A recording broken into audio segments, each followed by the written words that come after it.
1991年，法语字典收录了一个新词，我用我标准的巴黎口音读一下。一般定在囧这个词被用来描述当一个国家因为种族、因为宗教、因为文化、因为意识形态、因为外国干预等等等等，从而变得无法控制乃至无法治理。此时我们就可以说这个国家一般定在囧了，翻译成中文叫这个国家正在黎巴嫩化。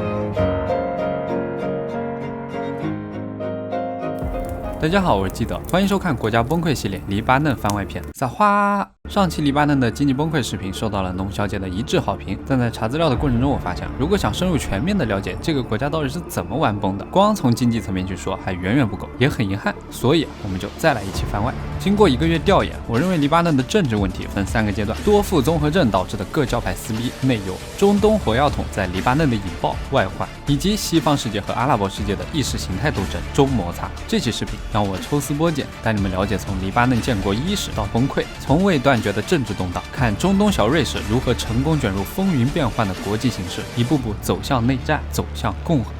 崩溃。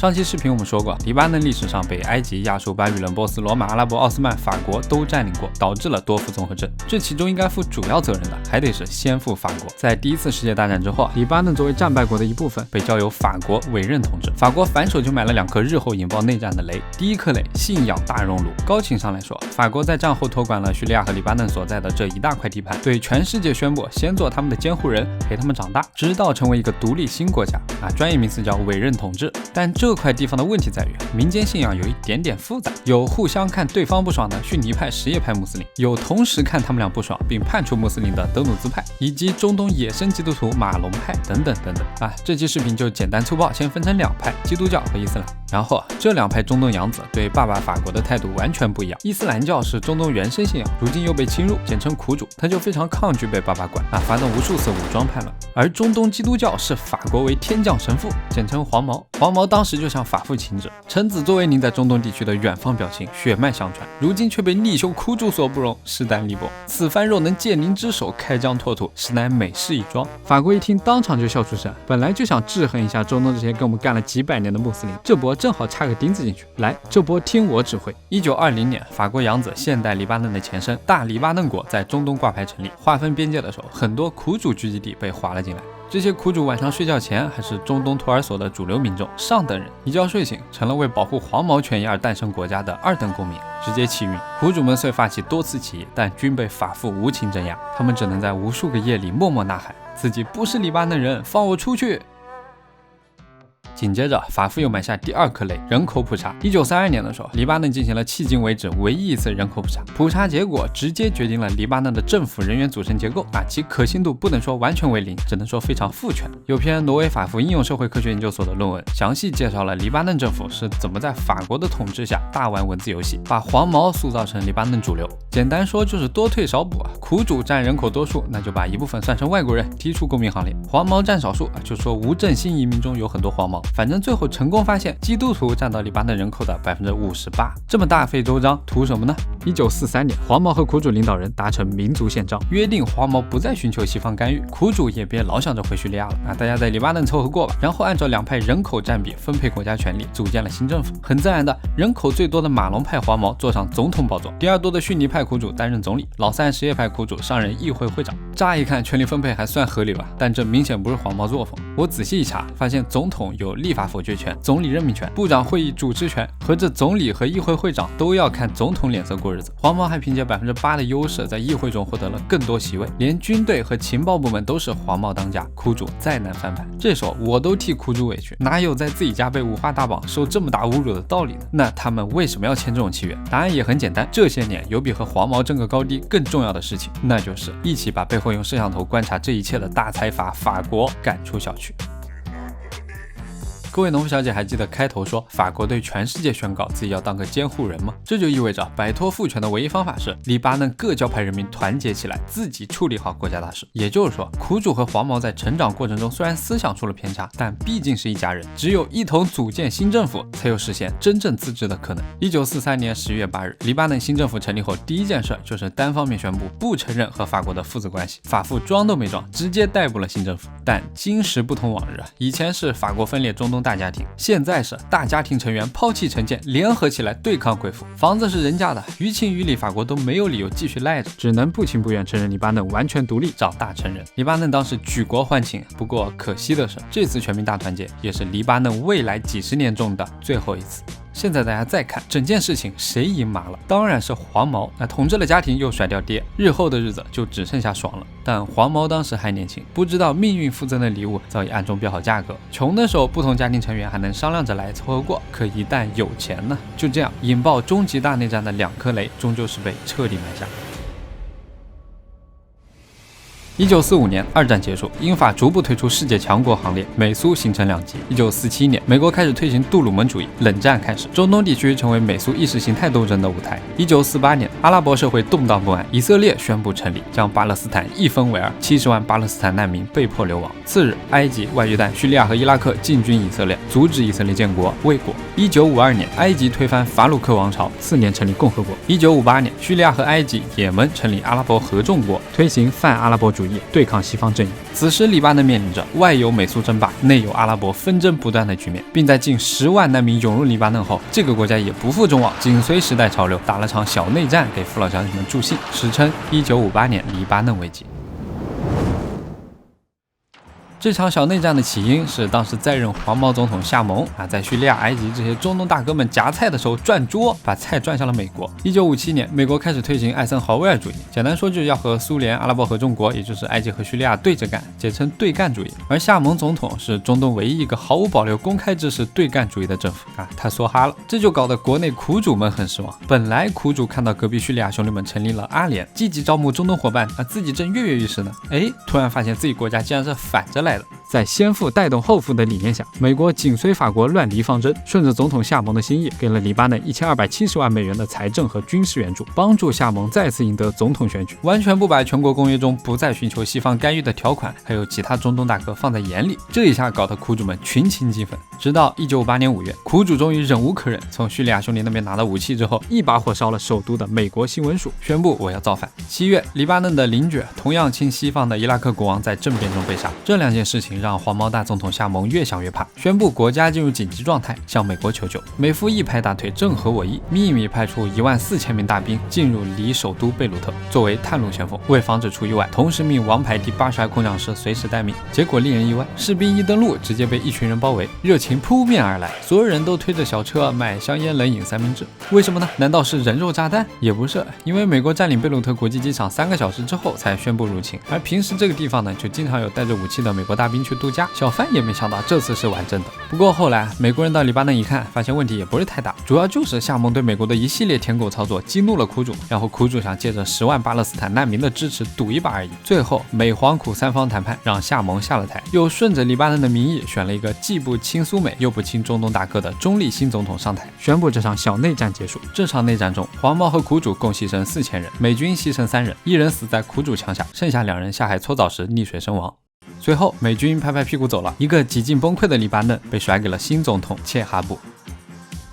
老切，前黎巴嫩军队指挥官，非典型黄毛。小内战的时候，夏蒙请老切发兵，老切死活没同意，不愿意被人当枪使，加剧国内纷争。但后来得知美军入侵之后，老切直接下令将枪口对准入侵者，坚定维护国家主权。农夫小姐们也能看出来，老切这人就非常拎得清，奉命于危难之间，却成了黎巴嫩历届总统里最硬的一个。老切上台后，开始着手解决2个问题：一，得建立完善的国家机构。他意识到黎巴嫩差点分裂的根本原因，不是前总统夏蒙太明显的站队美国，而是黄毛和苦主出了事儿，喜欢找自己党派的领导人解决，有事儿你得找国家呀，是吧？2，黎巴嫩经济差距过大。上个视频我们提到过，4%的有钱人拿走了全国33%的国民收入，而黎巴嫩在贫困中挣扎的1半人口分享18%的国民收入。这个数据就是老切委托专门研究社会发展的法国非政府组织做的，对黎巴嫩的经济和社会进行了一次全面调查。意识到这2个问题之后，老切上台做了很多事儿。他建立中央统计局、公务员委员会、中央监察局、纪律行动委员会和公共部门雇员合作社。他成立黎巴嫩中央银行，他给贫穷的苦主聚集地修路、通水电、建学校和医院，建立国家社会保障金。在老切上台的1958到1964年间，苦主和黄毛的矛盾日渐缓和，而社会稳定是经济繁荣的前提。黎巴嫩全面进入被誉为中东小瑞士的黄金时代，成为阿拉伯世界的金融中心和贸易枢纽。如果黎巴嫩一直按这个路数走下去，恐怕今年办世界杯就轮不到卡塔尔了。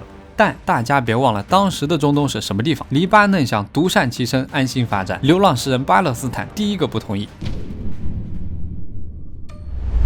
1964年，老切卸任总统，远离政治中心。同年，被以色列占领家园的巴勒斯坦人成立全副武装的巴解组织，试图用武力夺回国土。1967年，以色列与埃及、叙利亚、约旦联盟开战，获得全面胜利，再次扩张国土面积，驱逐近30万巴勒斯坦人，难民大多流亡约旦。巴解组织试图在约旦建立国中之国。1968年，巴解在一次次战争后，终于黑化，走上恐怖主义道路。随着队伍日益壮大，黑巴公开宣扬将推翻约旦王朝，2次蓄意暗杀约旦国王，同时将国际总部定在黎巴嫩。1970年，约旦忍无可忍，说我收了你们这帮难民，真是引狼入室，与巴解爆发史称黑色9月的残酷战争，将巴勒斯坦难民悉数驱逐出境。至此，共有近40万巴勒斯坦难民涌入黎巴嫩。1972年3月，在被黑巴再次突袭后，以色列入侵位于黎巴嫩南部的黑巴据点，数千苦主被迫北上。9月，慕尼黑奥运会正开着，黑巴潜入奥运村，杀死2名以色列运动员，劫持9名。以色列怒不可遏，冲进黎巴嫩首都贝鲁特，杀死400人。1974年，黑巴升级对以色列的恐怖袭击，杀死以色列北部城镇16名平民及2名士兵，屠杀以色列学校21名儿童，招致以色列在黎巴嫩土地上对黑巴的迅猛反击。此时的黎巴嫩已被阿拉伯世界的刻骨仇恨笼罩，再难解脱。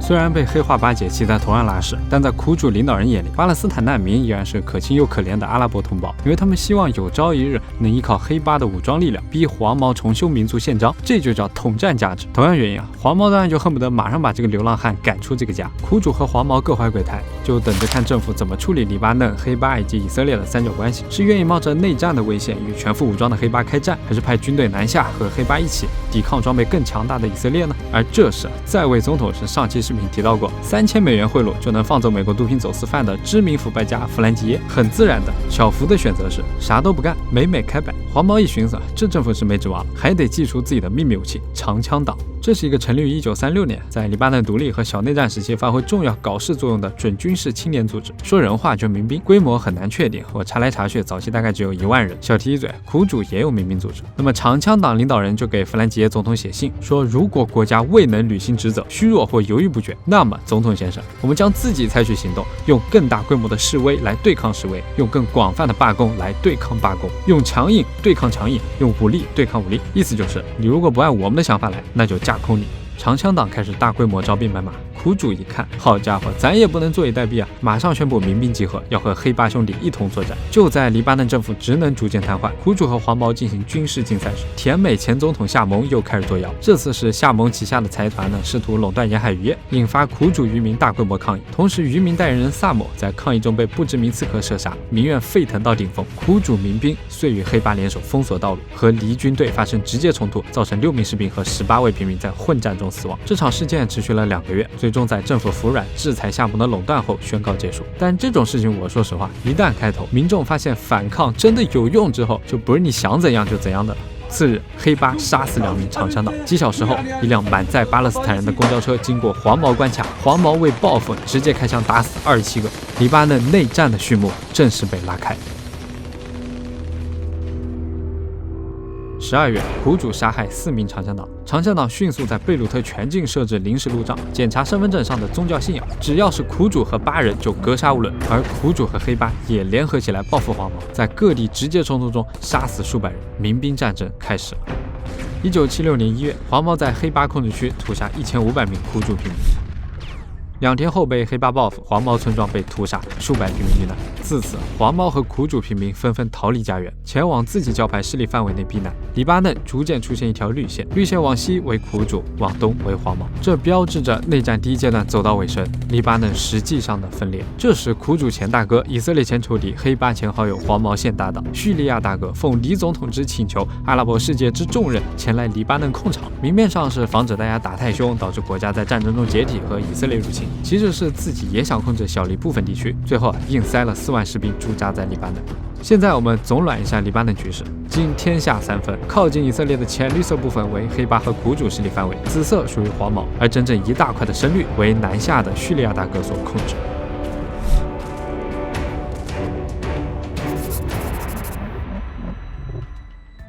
虽然好邻居的进场没有让这个本就脆弱的家完全停火，但一家3个主人却要比2个人你死我活要好。可惜在经济上，随后黎巴嫩就开始莫名其妙的往邪门歪道上越走越远，它正式成为世界毒品贸易中心。其实也很好理解，小黎早在1952年就赢得了世界毒品生产中心的美誉，有一揽子生产经验在那摆着。后来民兵们需要大笔钱买枪买炮，只能加快贩毒速度，再配上内战一打，政府瘫痪，老百姓充分发挥其主观能动性，毒品产业得到了前所未有的发展。1975年5月，内战开打1个月，德国缴获近3吨黎巴嫩大麻，刷新该国毒品缴获记录。1977年1月，内战愈演愈烈，希腊缴获10多吨大麻，刷新海上缴获记录。同年，黎巴嫩刷新大麻种植记录，达到1万公顷，是战前4倍。1978年，美国在一艘货船上缴获22吨黎巴嫩大麻。但小黎并未止步于眼前的成就，他积极推动传统企业转型升级的脚步从未停歇。在富有经验的土耳其罂粟种植者的指导下，黎巴嫩在管理上实行老带新，在生产结构上以大麻种植为主，罂粟种植为辅，结合错峰收获，为贫苦的农民创造了更多季节性就业机会，进一步促进了农村的经济发展。同时，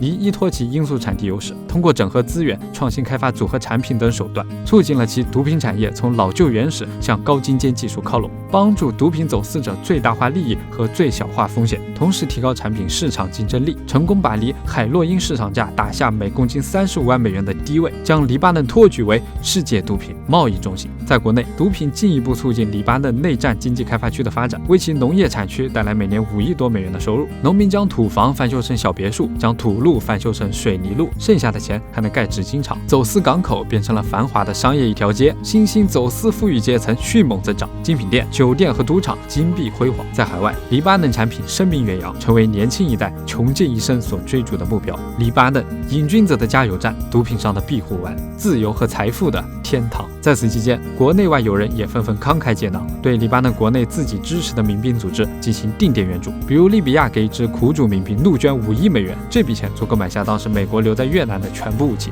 比如以色列给黄毛长枪党前后援助10几亿美元，让他们狠狠打黑怕。比如黎巴嫩特有的海外侨民汇款传统持续书写。比如老百姓出门经常一头撞上拦路的士兵，为他们的军费慷慨解囊。从1975年到1980年，黎巴嫩银行存款翻了2番，数十家新银行挂牌成立，国家货币持续坚挺 ，AKA 战损版中东小瑞士。什么叫战损版小瑞士？就是有钱但是乱，快乐并痛着。当时在黎巴嫩生活的普通人基本只有2条人生道路，要么润，要么忍。忍受时有时无的电力供应和电话信号，忍受到处是垃圾无人打扫，忍受随时在家门口发生的枪战，忍受老公或妻子被路边流氓调戏并拖进草丛。内战催生了很多奇妙的现象，比如枪变成唯一威慑力。据美国驻贝鲁特战地记者托马斯记载，有名年轻人准备持枪抢劫高级超市的收银台，被3名正在购物的太太从包里掏出枪一顿扫射，然后他们接着购物。枪战随时发生，你甚至可以从车载电台里面听到。由于2名出租车司机发生枪战，东西贝鲁特主要交界处于下午关闭，请驾车者使用其他道路。黎巴嫩广播电台们竞争的关键就是比谁能更快更准确地给司机汇报路面战斗情况。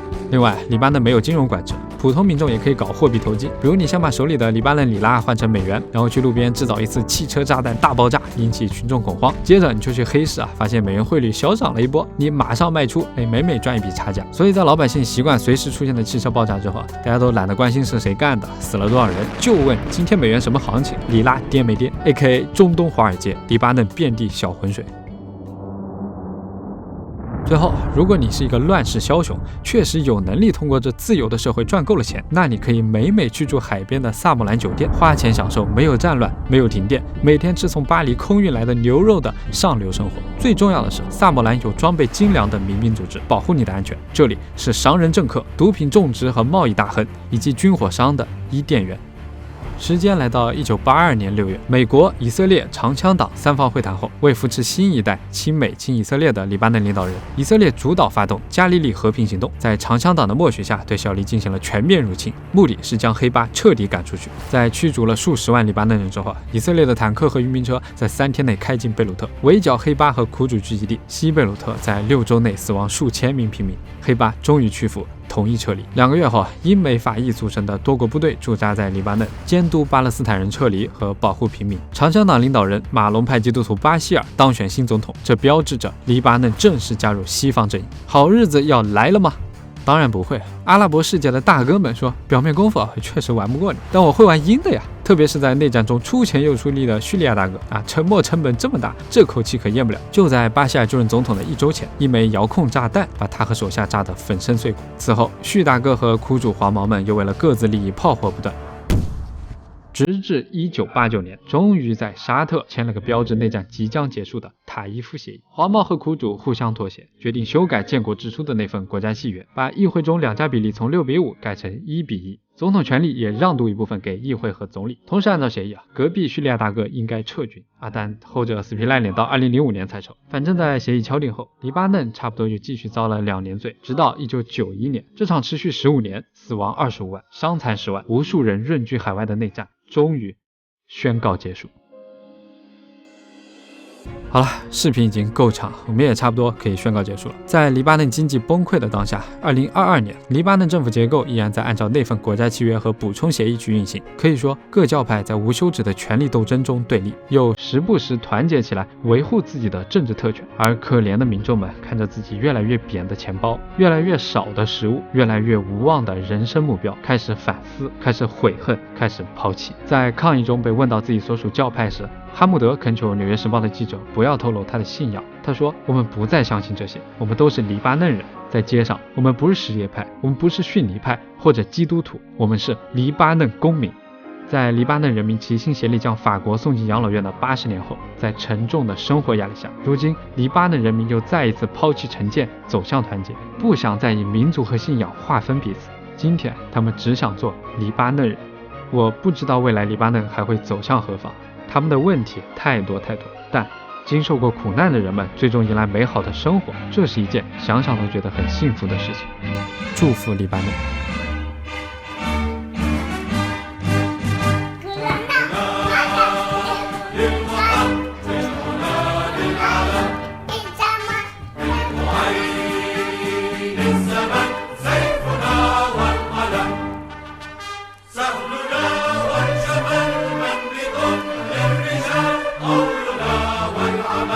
في سبيل